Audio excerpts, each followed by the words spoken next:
বসন্ত এসে গেছে, তাই মনে আজ রং লাগানোর পালা।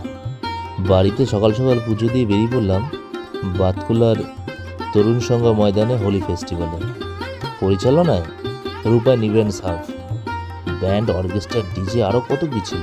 এই যে টিকিট কেটে নিলাম, টিকিট কেটে এবার ভিতরের দিকে প্রবেশ করছি। ভিতরে প্রবেশ করতেই দেখি প্রচণ্ড লাইন, আর এই লাইনে দাঁড়িয়ে সবাই আস্তে আস্তে ভিতরে প্রবেশ করলাম। এই যে দেখুন, আর হাতে স্ট্যাম্প মেরে নিচ্ছে যাতে বাইরে বেরোতে অসুবিধা না হয়। তো পাশে থেকে অনেক স্টল রয়েছে, lassi stall, phuchka stall, ice cream stall, জলের স্টল, এবং সিকিউরিটি গার্ডও প্রচুর ছিল। তার পাশে রয়েছে দেখি সেলফি জোন। সেলফি জোনে গিয়ে একটু ভিডিও করে নিলাম। আধা ঘন্টা ওয়েট করার পরে প্রচণ্ড ভিড়, প্রচণ্ড পাবলিক। আর এইদিকে এই যে অর্কেস্ট্রারে গান চলছে দেখুন, এটি হলো ব্যান্ডের গান চলছে। এরপরে অর্কেস্ট্রা উঠবে। তার পাশে চিলড্রেন পার্ক। আমরা এই যে চিলড্রেন পার্কে গিয়ে একটু মস্তি করে নিলাম, শ্রেয়ার মা আর আমি।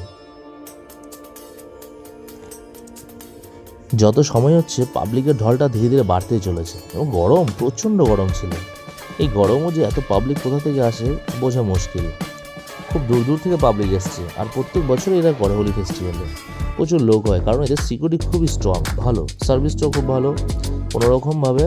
কোনোরকমভাবে গন্ডগোল অশান্তি হয় না। এই যে আমাদের দাদারা, ব্যান্ডের দাদারা উঠে গেছে, এইবার হবে নাচানাচির পালা। এই ভাগে একটু রং লাগিয়ে নিলাম গুড়ের ভাগে, একটু রং খেলে নিয়ে এইবার আমাদের মেন পর্বে আসা, সেটা হলো নাচানাচির পালা।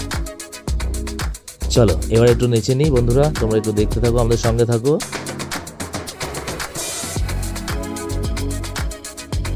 যত সময় হচ্ছে পাবলিকের ঢলটা বাড়ছে, কমছে কিন্তু আর না। তখন বেলা দুপুর 2টো। দেখুন পাবলিক, প্রচণ্ড গরম পড়ছিল। যাই হোক, অনেক নাচানাচি হলো। এইদিকে তো গুড়িয়া গরমে পুরো ভিজে চৌচির। এইবার আমাদের বাড়ি যাওয়ার পালা। সময় হয়ে এসছে, অনেক সময় হয়ে যাচ্ছে, গরমও বাড়ছে। চলো বন্ধুরা, এবার বাড়ির দিকে ফিরলাম। ভিডিওটা কেমন লাগলো জানিও, সাবস্ক্রাইব করে দিও। বাই।